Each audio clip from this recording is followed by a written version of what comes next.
गुरु मानुष कर जानते ते नर कहिए अंध, ओए दुखी संसार में फिर आगे काल के फंदे। गुरु गोविंद कर जानियो रहियो शब्द समाए, मिले जब दंडवत बंदगी नहीं पल पल ध्यान लगाओ। फिर परमात्मा क्या कहते हैं, कबीर हरि जय रूठ जा, गुरु की शरण में जावे, कहें कबीर गुरु रूठ गए तो हर ना होत सहाय। अपनात्माओं, जिस समय किसी व्यक्ति को आपदाएं घेर लेती हैं, संकट आ जाते हैं,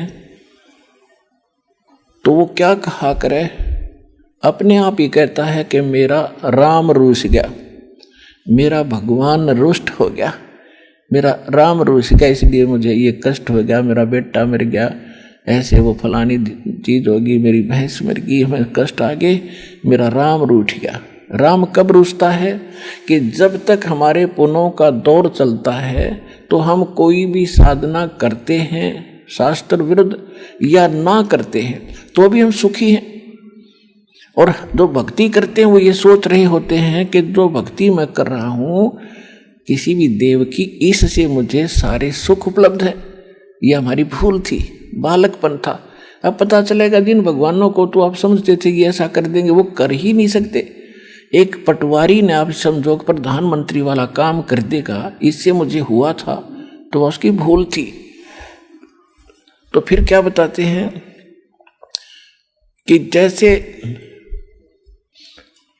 परमात्मा रुष्ट हो गया, आपदा आने लगी, यानी आपके पुण्य खत्म हो गए, और जिन पे फिर आपदा आती है तो उस समय वो आपदा शुरू हो जाए। पहले तो सुख था उनको, जब भक्ति करे थे या ना करे थे, फिर उन पर आपदाएं ने घेरा, तो जो साधना वो कर रहे थे उनसे हटकर चलते हैं, किसी से पूछने के लिए, किसी से पामिष्ट को दिखाते हैं, या कोई जंतर मंत्र वाले के पास जाते हैं, या किसी की तो और झाड़ा झपटे वाले के पास जाते। इसे सिद्ध है कि जो साधना आप कर रहे थे वो सुखदायी नहीं थी, आपका भूल थी, उसके करते करते फिर दुख हो गए। पहले सुख हो रहे थे, वो फल रहा था आपका प्रारब्ध, आपकी किस्मत में लिखा ही आपको मिल रहा था। आप भूल रहे थे कि इस इष्ट से, इस भक्ति से मुझे ये लाभ है।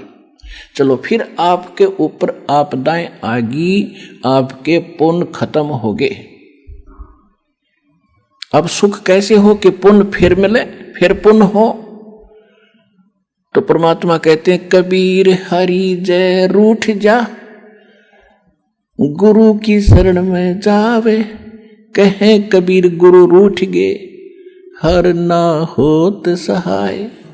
गुरु गोविंद दोनों खड़े काके लागू पाए, बलिहारी गुरु अपना जिन गोविंद दियो मिलाए।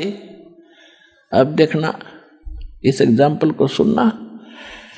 अब जैसे आप कहीं खेत में या मजदूरी पर गए हो, हैंडपंप से आपने पानी का घड़ा भर लिया और दूर चले गए आधा 1 किलोमीटर, वहाँ खेत में अपना काम कर रहे हो, और जब तक आपके घड़े में पानी है, जल है, तो आपको नो प्रॉब्लम।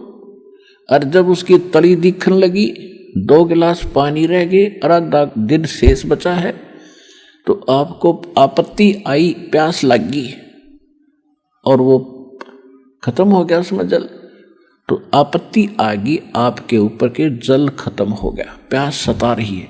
तो उसका तरीका क्या है, हैंडपंप पर फिर जाइए और उससे फिर ठोक लाइए, पहले फिर वो सुविधा होगी।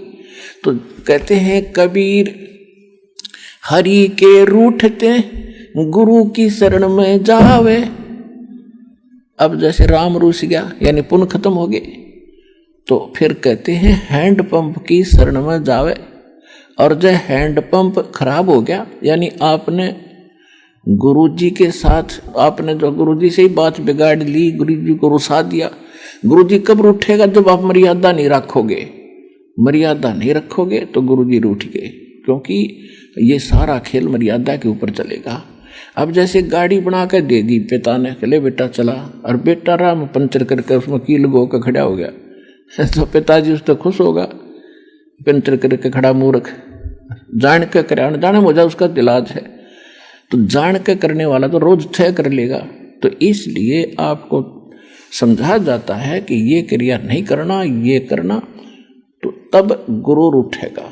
और गुरु नहीं रूठा तो आप आइए, यानी हैंडपंप खराब नहीं होता, चाहे 100 मटके भर लो, चाहे ड्राम के ड्राम ठोक लो। तो कहने का भाव ये है, इस क्रिया को समझना।